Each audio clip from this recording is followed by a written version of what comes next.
2, 1. Hello and welcome everybody to another edition of Truth to Power.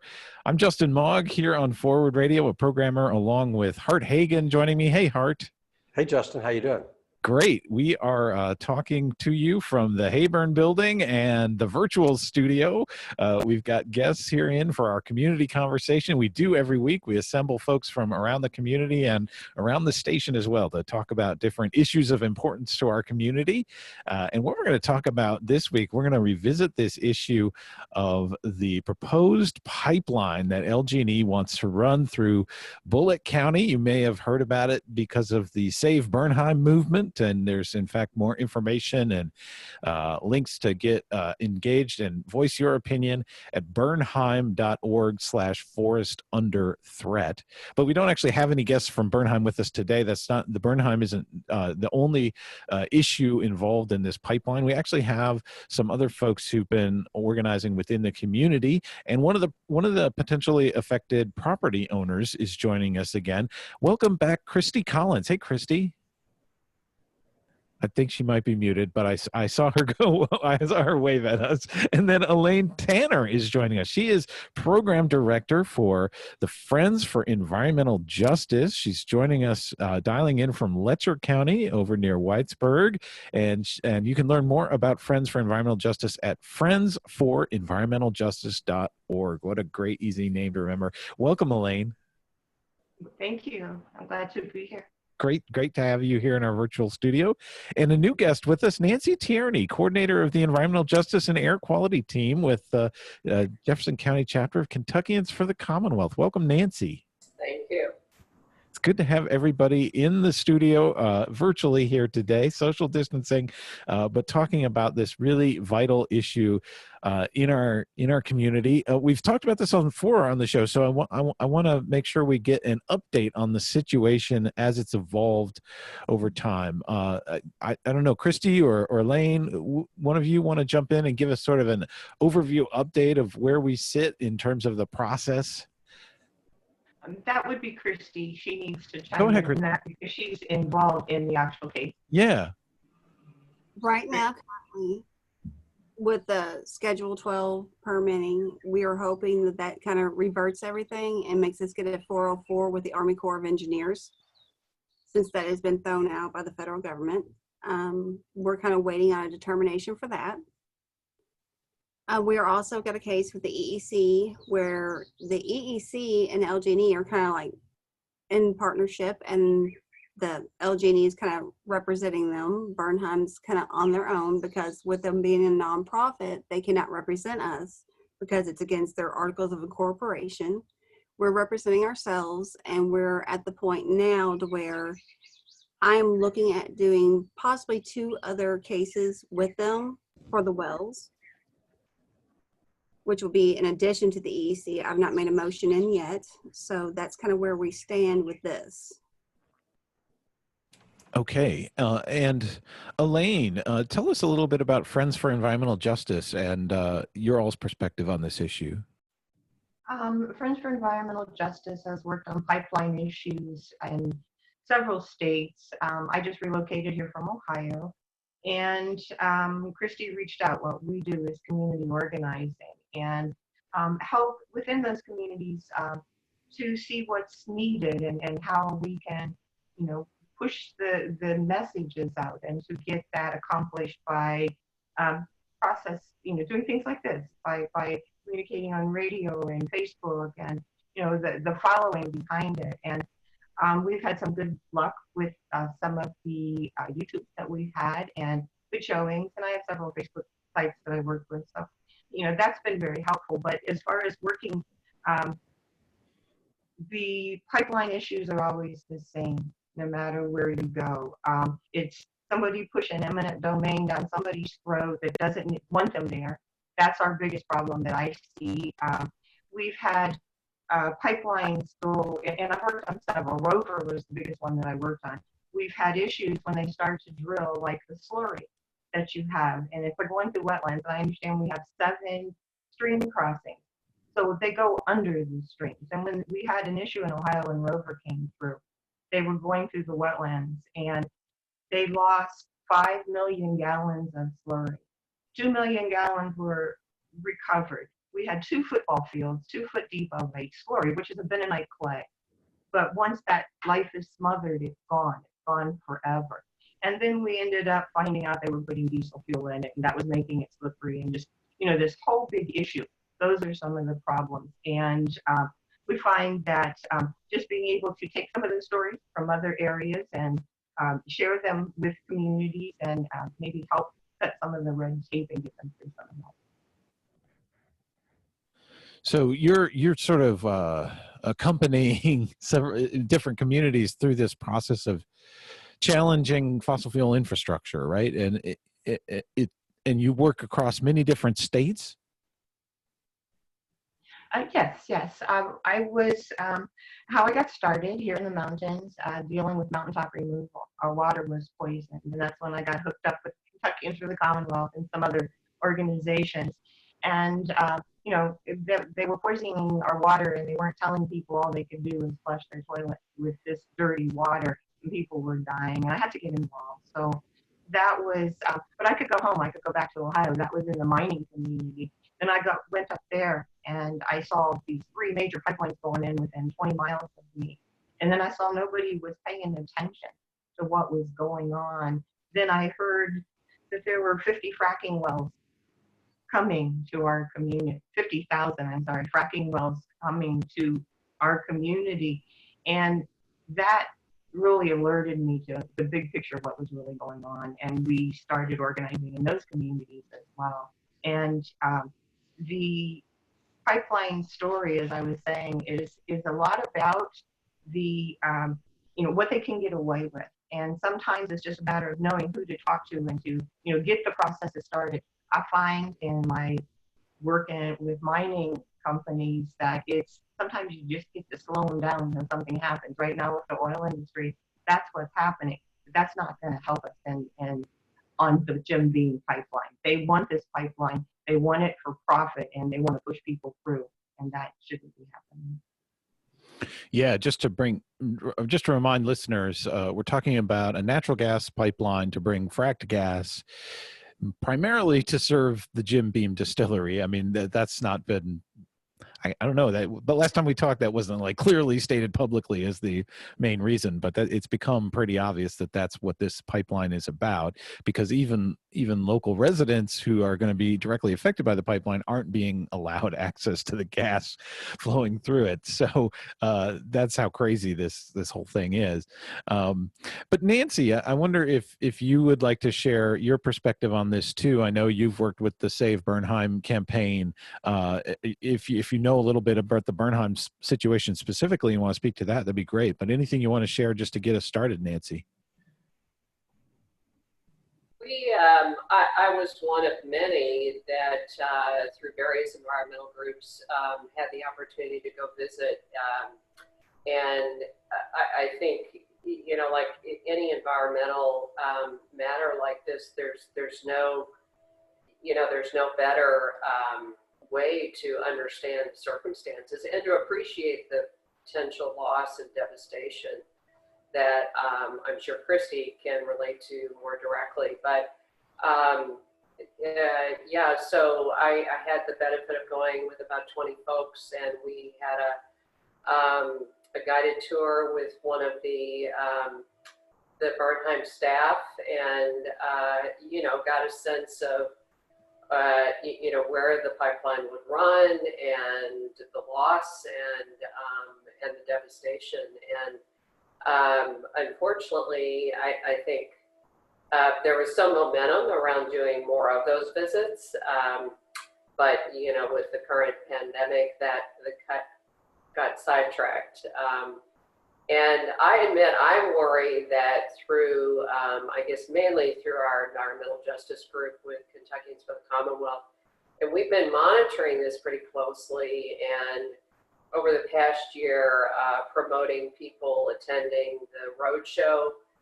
Bernheim did a roadshow to various venues around town, but then we don't hear anything, and you worry that, there is something going on behind the scenes, that the Army Corps is working towards a permit You know, it's that when you don't hear, then worrying about the outcome. So I admit our group has kind of lost track in recent months because I'm not aware of much news coming out.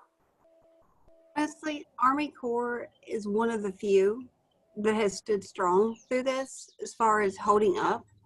It has actually been the Division of Water, which is quite shocking. The fact that they have totally dropped the ball on a lot of the things that should have been done.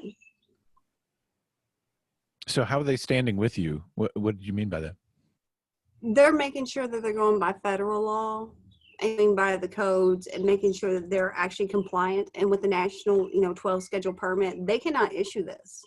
They cannot issue them a permit at all whatsoever. Army Corps, they have to do a 404.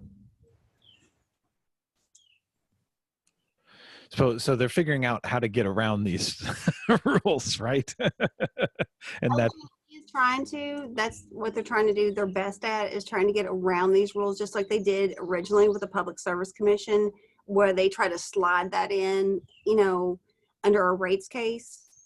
The fact that they even tried to do that illegally and not even get proper approval or in the environmental impact study. And now that they went through the EEC that way and they've gotten drive-by permits on what permits they do have and did not get all the permits that they should have, they have been trying their best to get through with Army Corps. And Army Corps has stood strong and was like, no, we're going to actually stick to with our code.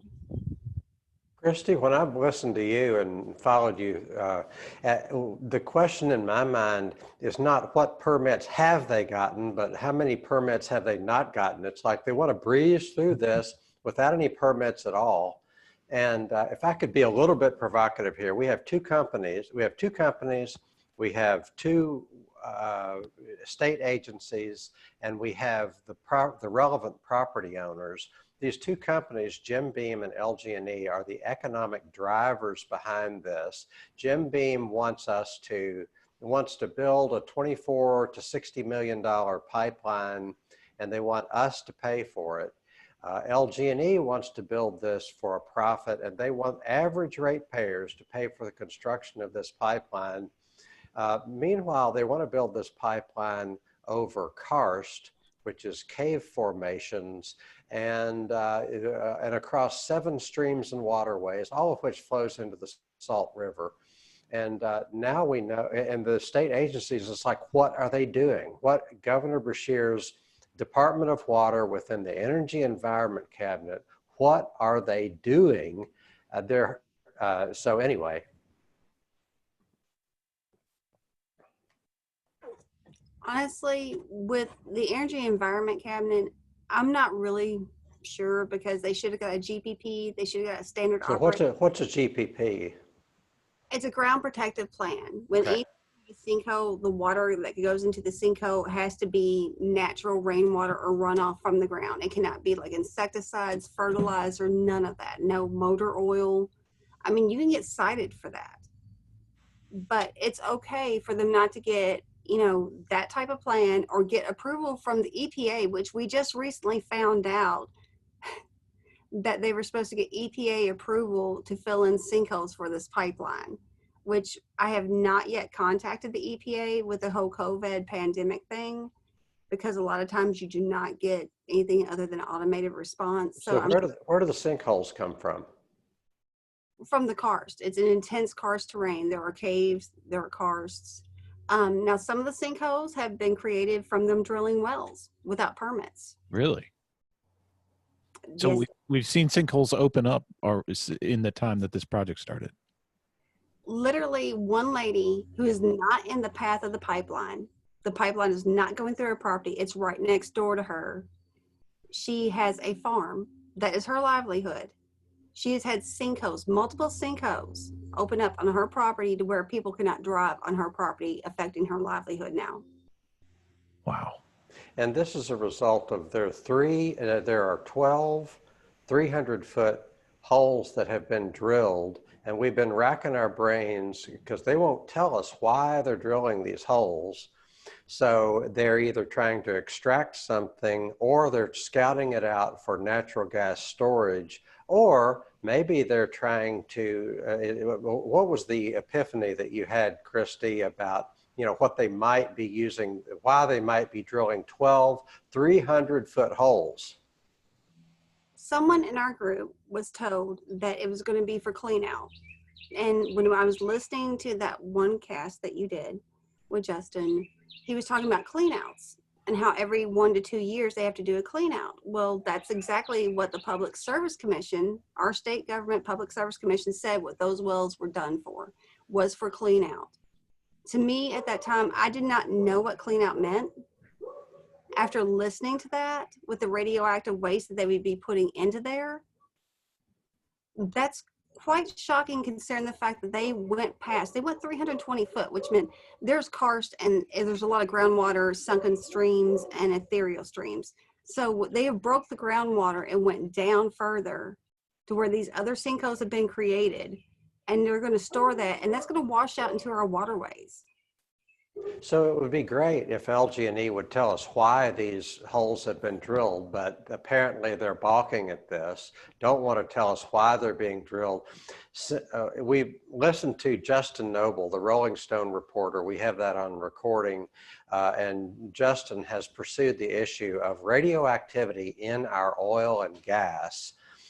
And one thing that occurs is that radioactive elements like radon, natural gas, it tends to go along with radon, which is a radioactive element.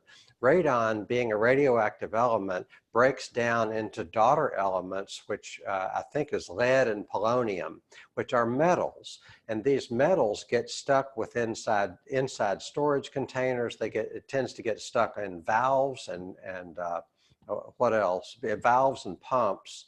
And then, so any pipeline that you have is going to have to be cleaned.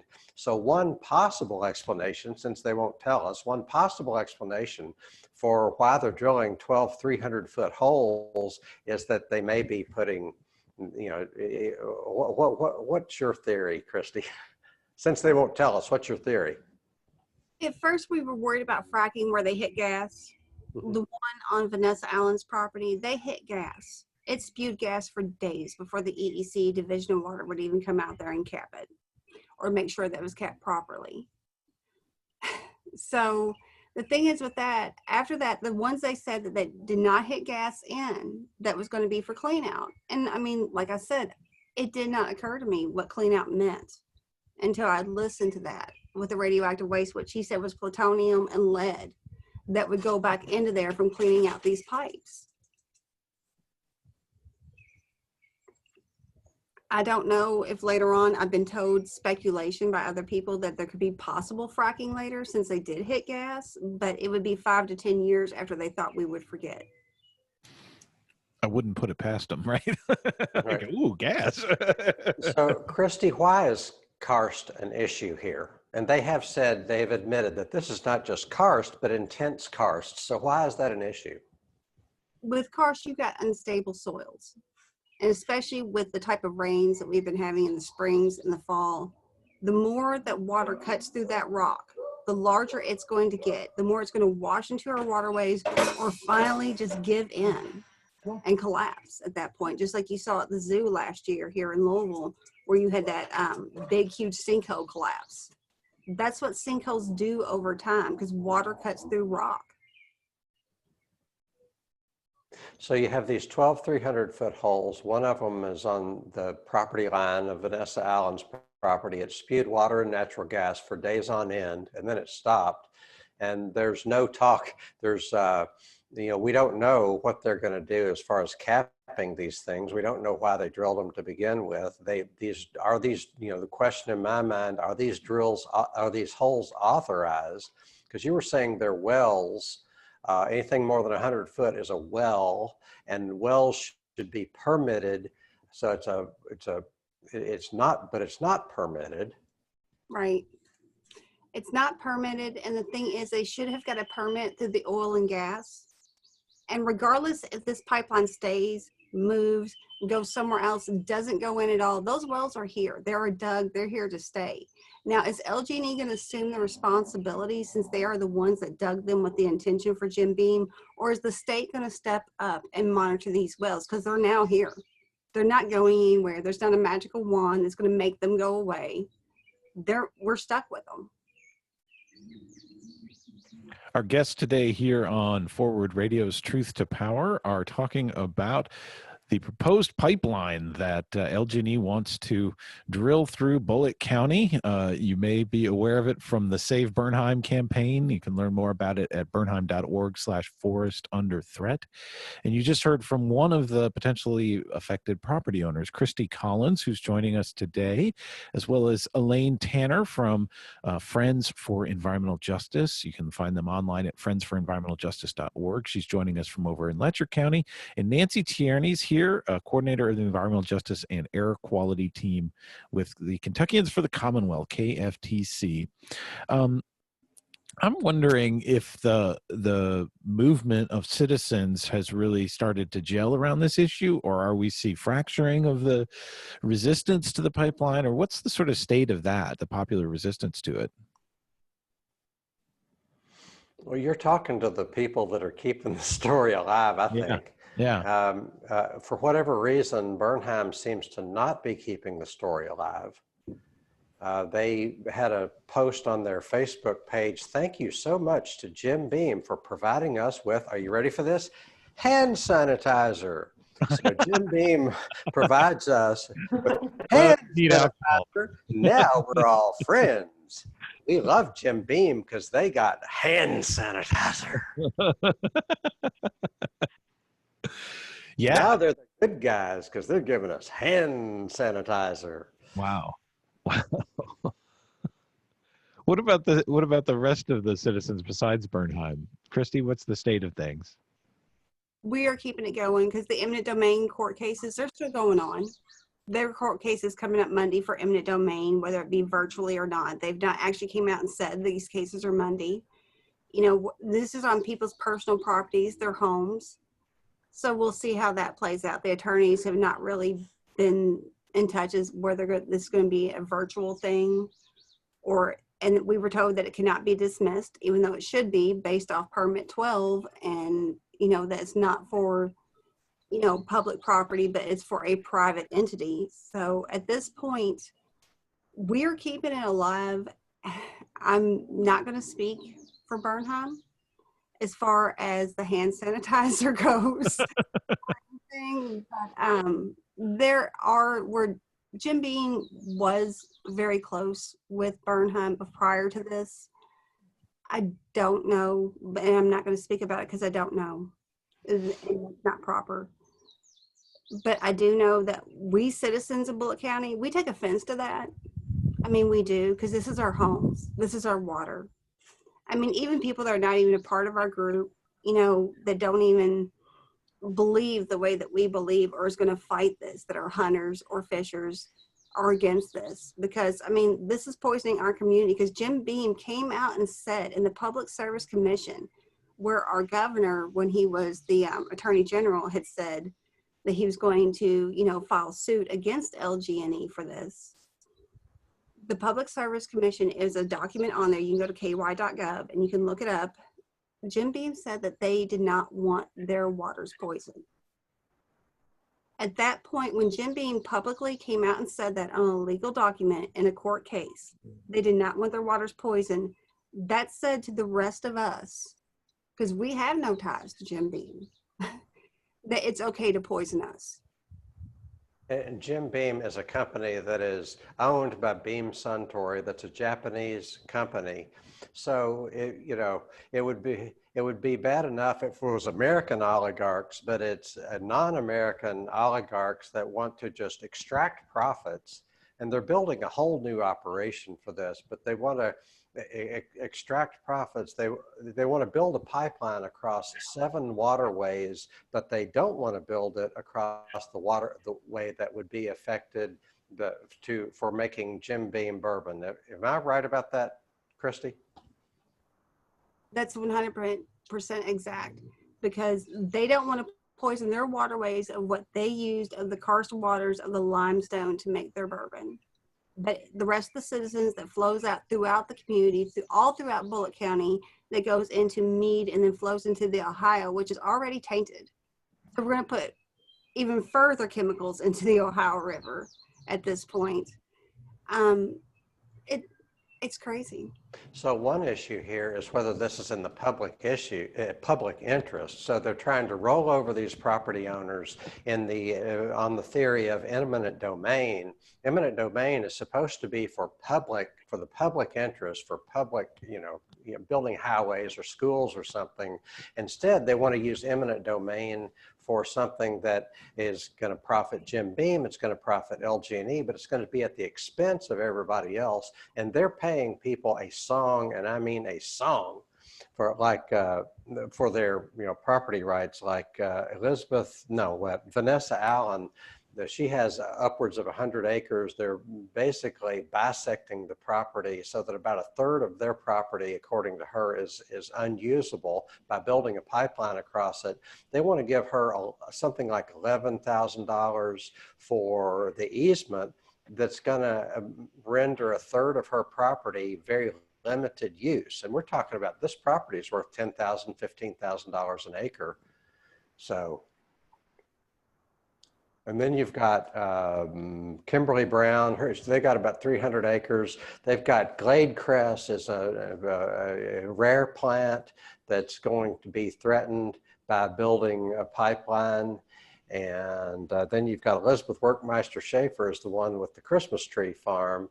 And she's got sinkholes just all of a sudden pop up starting in December as a result that she thinks it's because of the 300-foot holes that are being drilled. And when you drill a 300-foot hole through intense karst, it's just a question of where you're going to puncture caves that hold water and air. And then that water escapes its course and washes out your rocks and your topsoil. Of course, you're going to have sinkholes. My husband had actually been in 2 of Vanessa's caves on her property and checked out her sinkholes. He had also went to Kimberly Brown's property and checked out her sinkholes along with another caver, which I will leave unnamed because he may not want his name out there. That has got experience for like 40 years of caving and mapping and cartography. We have been all throughout this. Kim's property is like Swiss cheese. I would not even build a parking pad on Kim's property. Wow. And tell us about your property. What's it like there, Christy? I'm close to it. And actually how I got involved is I was looking for caves. Oh. And I wanted to try to see what was local. And I found out where I had worked at Louisville Metro Government at one point as a building inspector. I knew what maps to look for, which GIS is in ArcView. And so I was looking on ky.gov within my community. And I stumbled across this. Actually, the pipeline is about 1.2 to 2 miles, depending on how it goes to my property, which is actually rather close to another nature preserve outside of Bernheim. And it's also close to the caves of where the bear that's supposed to be at Bernheim is. And so that's how close I would be to that proximity to that. But I started noticing where we failed at getting the approvals and doing this properly. I know the process, the procedures, the rules, the codes. That's what I did. And to see this be completely either dismissed, not done correctly, not have the plan review, or just looked over for whatever reason, when I've seen homeowners with lesser projects have to jump through hoops and perform to the top level, this is unheard of. Yeah, it really does seem like a giveaway. Nancy, I want to go back to your tour of the potentially affected land in Bernheim and hear what you saw there, what your impression of the place was. So I will admit, first of all, that I had not been there in decades. So it was a whole new experience for me. And one of our environmental colleagues involved in, particularly in renewable energy here in Louisville, Sam Avery, had organized a visit with, as I said, one of the park rangers and We wanted to see the site where the pipeline would run through. So we had about 24 or so people, including a few young folks, which was nice, on a Friday afternoon. And this was, as Christy knows, private property. A lot of it's, well, I think all of it. And so, you had to be escorted in. So we walked to that area, got a sense of where the pipeline would run, what kind of disruption. We looked at the, walked to the creeks, and understood, where some of the habitat, the local habitat, would be threatened. Probably eliminated. And over the course of about an hour and a half, came away with a real appreciation for the threat. And there had been a couple groups before the one I went on, and I know there were efforts to organize more, because the view was that, along with the road shows at various places around the community, this was the best way to get people, particularly those of us who don't, visit Bernheim regularly, to appreciate the threat. Yeah, I know Bernheim, when the roadshow was talking about some of the rare and endangered species that are in the way of the pipeline if it goes through, and some of the microhabitats that really aren't found, that are pretty unique there, and because of that limestone topography, that aren't found anywhere else, right? Justin, if I could use some, if I can quote from an article that's being written about this from the Pipeline Press. It's called marcellusdrilling.com. So Marcellus Shale Formation is the is an underground formation that has the shale, the gas, and over Ohio, West Virginia, and Pennsylvania is most of the region that Marcellus covers. So, and it said, the headline, it says, antis use, in other words, anti-fossil fuelers. We are against fossil fuel.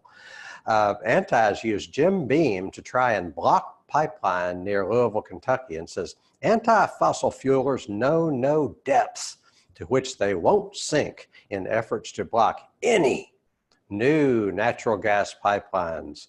Louisville Gas and Electric Company has state approval. That's wrong. Louisville Gas, well, maybe they do have state approval at some level. They just don't have the proper approval. But Louisville Gas and Electric has state approval to build a new 12-mile pipeline near Louisville to supply gas to 62 homes and businesses. That's not correct, because it's going to supply only to Jim Beam. Anyway, it goes on, but this is on the radar of the people that want to use their power and money to bowl over everybody else, in my humble opinion. Our contractors, when this happened, that sat on the planning commission, that tried to buy property because they knew Jim Beam was going to do this. They didn't tell the community. They didn't give anything. It was not open to the public. It kept it all closed doors. They did not do announcements in the paper like how they would do in Louisville, like how they're supposed to at planning commissions.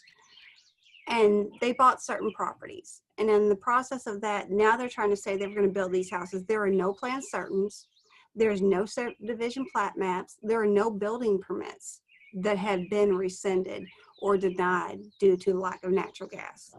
That is totally bogus. There's been open records reports of that. There's been calls made. That is just propaganda from LG&E. You mean their PR department might be stretching the truth just a little bit? To say the least, yes, especially when they said they did not need permits for those wells. And I will see to it some way, somehow, that someone is accountable for those wells. Jim Beam's PR department wants us to believe that they want to build a pipeline to decrease their carbon footprint and to be good to the environment. That's the reason they're building a 12-mile, 12-inch natural gas pipeline. They're decreasing their carbon footprint. Oh my. So instead of using coal, they're going to use natural gas, which includes methane. Methane is not only carbon rich, but it's also, to the extent that methane escapes, and it always does, it's 80 times more potent as a greenhouse gas than carbon dioxide.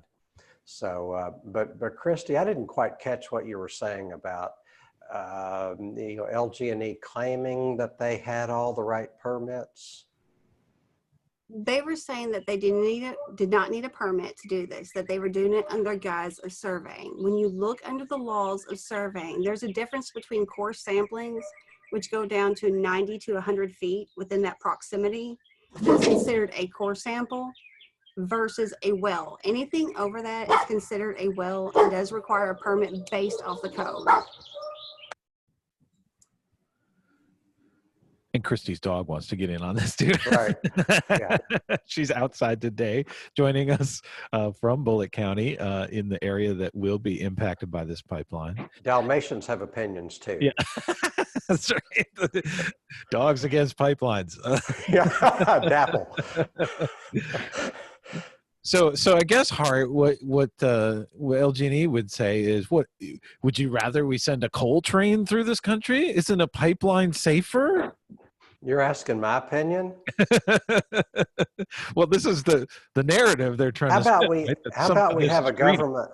How about we organize our affairs according to a government of the people, by the people, for the people? If this was of the people, if the EEC or the Department of Water was of the people, by the people, for the people, we wouldn't be building this pipeline. If LG&E was a public company instead of a private, for-profit, rapacious corporation, we wouldn't be having this conversation. We wouldn't be building this pipeline.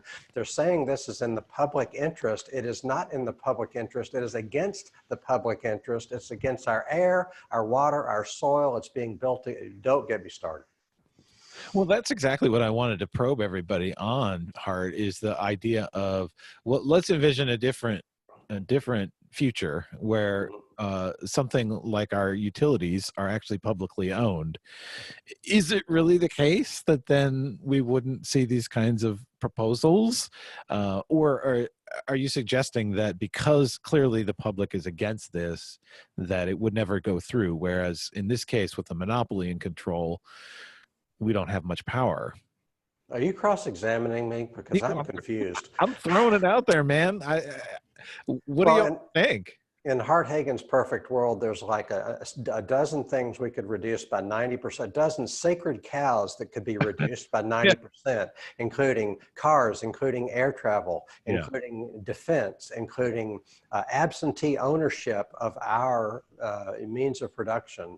And so all this stuff could be reduced by 90% if we were interested in abundance for people. Gandhi said that there's always enough. There's plenty for there's plenty for everybody's needs. There's never enough for some men's greed. This is not about meeting anybody's needs. It's about the greed of, in my opinion, the greed of Jim Beam, the greed of LG&E.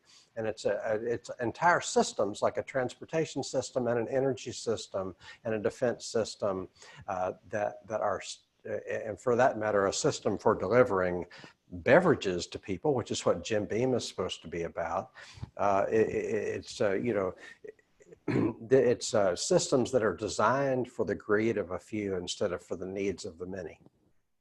IMHO, in my humble opinion.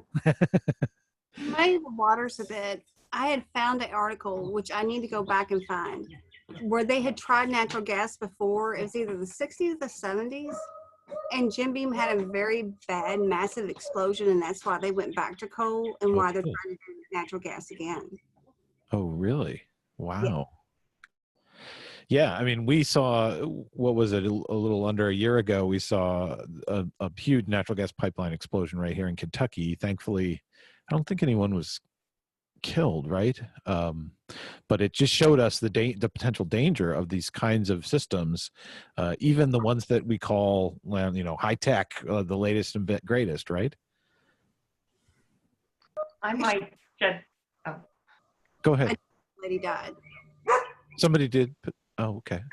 I'm going to take the video off. I'm kind of scratchy, but yeah, as far as these pipelines that we see, we need to take it one step further or backwards, and we need to look at what's happening in the neighborhoods, what's happening in the fracked communities that no longer have water, what's happening when the waste happens. We had Justin Noble here last week, and that waste and the workers that are carrying this home to their families and things. So, if Jim Beam wants to reduce their carbon footprint, then that is focused, that it's not going to happen that way. And I think that people see that, and I think that's why we have this resistance. And this is why we talk about these things now, to show that explosion happened. 10 people died over here. And these things are happening. Sometimes it's every week. Yeah, yeah. My guests today here on Truth to Power are all talking about the proposal by LG&E to run a pipeline through Bullitt County to serve Jim Beam's expansion of its distillery there. And Bernheim has been in the past organized around it. You might still see the yard signs out around Louisville saying Save Bernheim. And you can still learn. There's still more information on their website about it at bernheim.org/forest under threat. You just heard from Elaine Tanner. She's program director of Friends for Environmental Justice. You can learn more about them at friendsforenvironmentaljustice.org. She's dialing in from Letcher County today. Nancy Tierny's on the line, coordinator of the Environmental Justice and Air Quality Team with the Jefferson County Kentuckians for the Commonwealth. And Christy Collins is a property owner in Bullitt County who is affected by this. And Hart Hagan is joining me, Justin Mogg, as co-hosting today's show. Elaine, I wonder if you could talk more about maybe some of the successes you've seen in your work with communities to resist pipelines. Are there lessons for us about what's effective resistance? Yes, the community I came from in Ohio, I just moved here back in October, and we heard, I was working with pipelines all around me, and there's something about those pipelines, and I get scared when I hear there's a well being drilled, because those can also be test wells, and I get afraid when they're doing all of these pipelines being pushed through that nobody has a clue for. But in my community, they were going to frack, and this was in my backyard. They were going to frack 50,000 fracking wells. And when I heard that, one of the community members contacted me. She had no idea I lived in her county, and we started organizing, and we did health studies. We did our own so that we had a baseline if something happened down the line. We went to door to door, and we got people set up on baseline water testing at an affordable price. We didn't accept the fact that this oil company that was owned by a Canadian company was going to come in and, here's my water test. We've got it taken care of. So we, set up these things. We scared them off. We did marches. We did community meetings. We had people like Justin. We had Frack Tracker come in, and we educated the community. And they saw this resistance, and they were there probably less than a year, and they said they didn't find what they were looking for. And what they found was the resistance. So that was a success story. And then, from there out, it goes pipelines. Rover pipeline went through my community, 2 42-inch pipelines. I stood alone in fighting that pipeline, and that's one bad pipeline. And I had to go to the Ohio River. It was started. Then I learned that these pipelines were going under the river, and all of these things came to play. And we're still organizing in those areas along the Ohio River, the petrochemical hub. One of my hotspots is Marathon, because there's a hub there that is the country's largest inland port, and it's no longer a coal shipping port. And they intend to expand that into the Rogersville Shale. So there's a lot that's going on, and there's a lot of organizing to do. And we do this through helping through the other grassroots organizations and through education. That's helpful. Yeah, well, that's encouraging to hear. We're certainly not alone here in this part of Kentucky in fighting against this kind of infrastructure and the whole idea of eminent domain, which is not really in the public interest. So there is a way out for us if we stand together, I guess. And I'll take anybody's thoughts on how listeners should take action to get involved in this. What do you all think is the most important thing to do right now? Where should we be targeting our yelling and screaming? Who needs to hear from us most? Let's yell and scream strategically. Yeah, just where should we be directing our attention now? Well, I have one question. I know some months ago, at least among our KFTC Environmental Justice Group, we were focused on, and this is also with the advice of Tom Fitzgerald, who many of you know, a longtime environmental lawyer, said focus on the PSC. And so we have since weighed in, put our support behind one candidate for commissioner, for PSC commissioner, and then KFTC has more broadly throughout the state endorsed a number.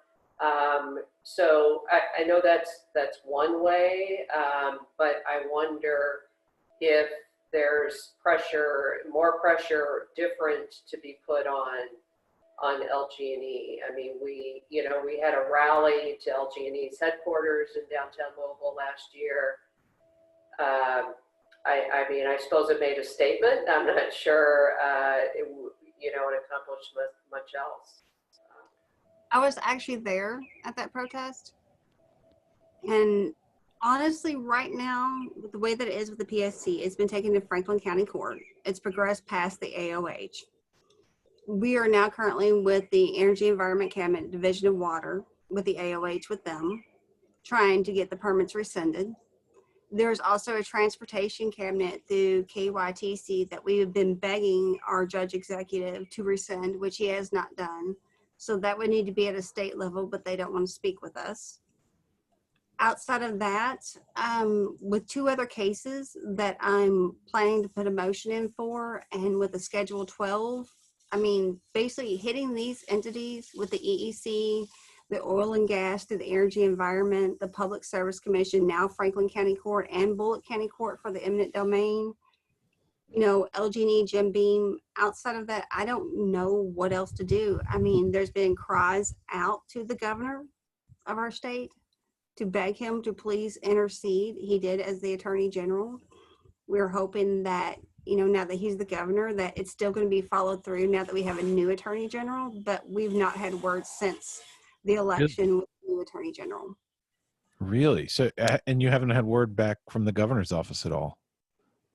No, we have not since this past fall, since the elections. Isn't Andy Bashir a pipeline lawyer? I don't know. Oh, I heard that somewhere. It's just a question.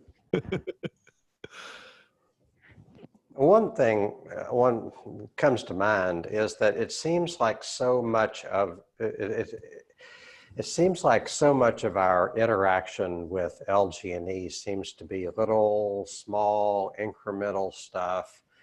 They need to be under the threat of becoming a public utility, and we need our Metro Council members to be on board with that or face not winning their reelection anyway. I shouldn't be talking too much about elections since I'm a host on this show, but anyway, I'm just saying that expecting LG&E to come to the table as a good faith negotiator is like expecting Mitch McConnell to come to the table as a good faith negotiator. He's just going to waste your time, and LG&E is just going to waste your time. They don't listen to reason. They listen to power. And it's because corporations, a for-profit corporation, it's deeply embedded in our legal and financial system that a for-profit corporation has to prioritize profits over everything else. There might be good people in the company, but they have to prioritize profits. And if that means destroying the environment, they not only will do that, but they have to do it. They're under a mandate to do whatever it takes to maximize their profits. And it's going to be that way as long as they are a for-profit corporation. Just saying. And it doesn't have to be that way, right? Right, it doesn't have to be that way. Great They're example. very successful, very efficient utilities across the country and in other countries that are publicly owned and managed. It's a big, huge, gigantic myth that you have to be that for-profit corporations are more efficient. Nonsense. Yeah, and even here in Kentucky, there's the rural electric cooperatives that are more responsive to their ratepayers and more community controlled than these big monolithic behemoths, right? And that's when we start talking about change at that scale, it gets daunting. But we have to put forth those kinds of visions, or you're not going to make progress, right? We're going to continue trying to put out these little fires here and there, like Christy's seen in her backyard, right?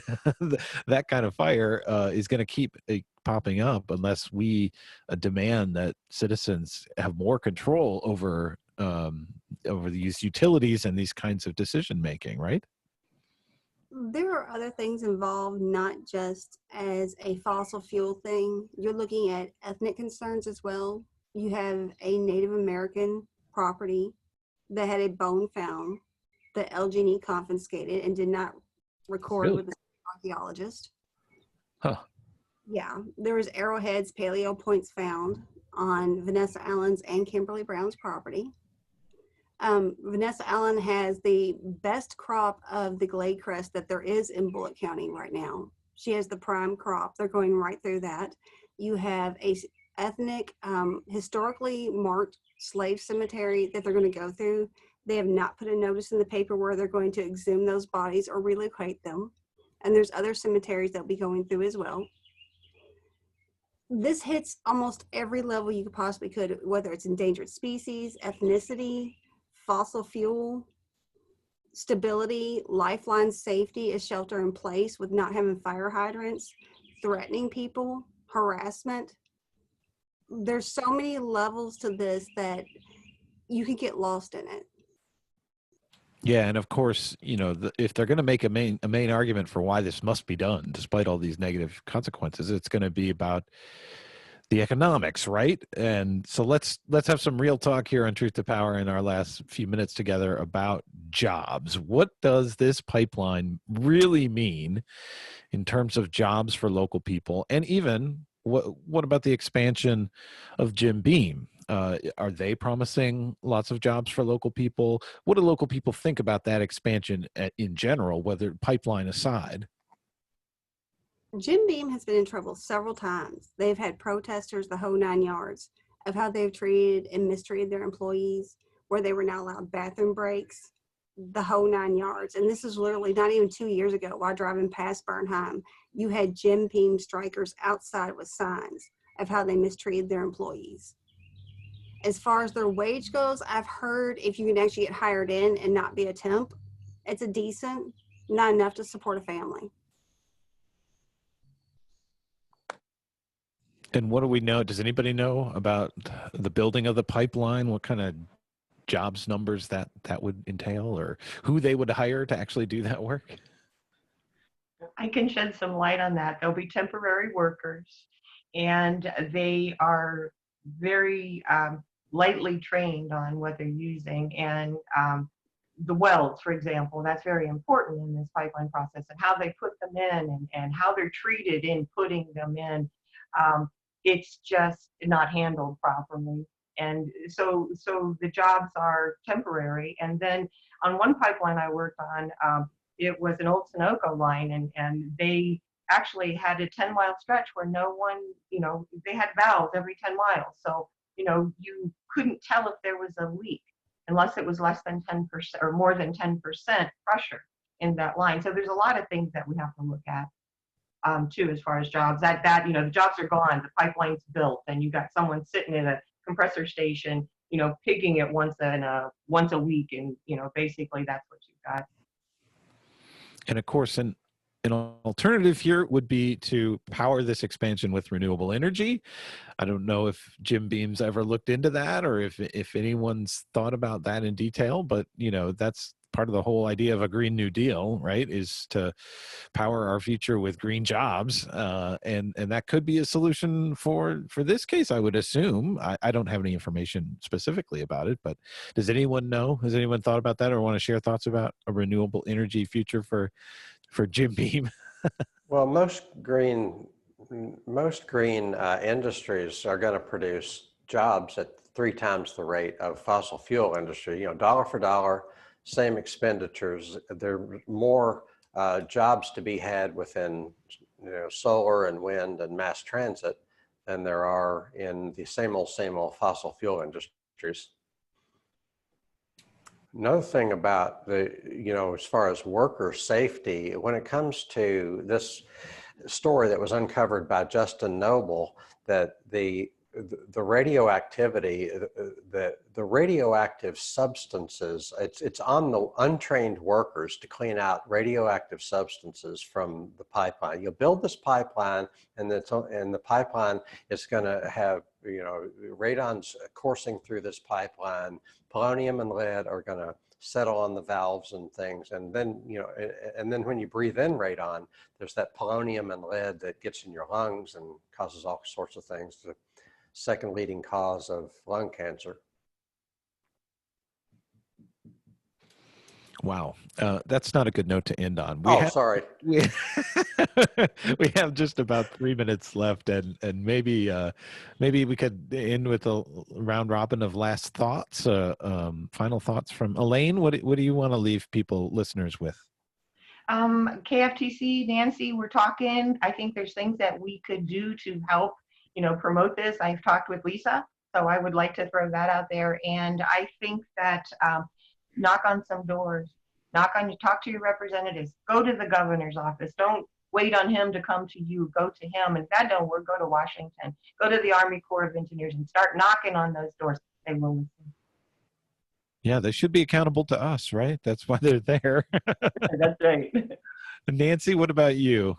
Well, I'm thinking, and this is a much smaller scale, but we all know there are ways to power any industry with renewable energy, and some microbreweries are doing it and very interested, and Louisville Copper and Kings is a wonderful example of an industry that has taken it as their mission to be sustainable, and they even have a butterfly garden. So, there are ways, if you have the will and, the creativity, then there are ways to do it. Excellent point. And Christy, we'll give the last word to you. Anything you want to leave our listeners with here? I'll leave it to someone else. I mean, I've said everything. I don't know what else to do other than, if you can share this, speak the truth, explain this to people, because so many people just don't get it. Other than that, I don't know. All right. Well, we appreciate you taking the time today. Hart, you want to say anything to leave our listeners with on the way out here? I want to express appreciation to Christy, Elaine, and Nancy for all the work they do. And they're the reason we're here. Thank you for a great show, everybody. Yeah, thank you so much.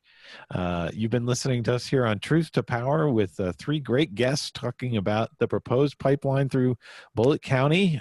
Christy Collins is one of the property owners, and Elaine Tanner is program director for Friends for Environmental Justice. You can find them online at friendsforenvironmentaljustice.org. She dialed in from Letcher County today, and we heard from Nancy Tierny here in Louisville, coordinator of the Environmental Justice and Air Quality Team of the Jefferson County chapter of KFTC, Kentuckians for the Commonwealth. You can learn more about them at kftc.org. Thank you, Hart Hagan, host of Let's Talk and the Climate Report. You can hear it every day here on Forward Radio at 7 p.m.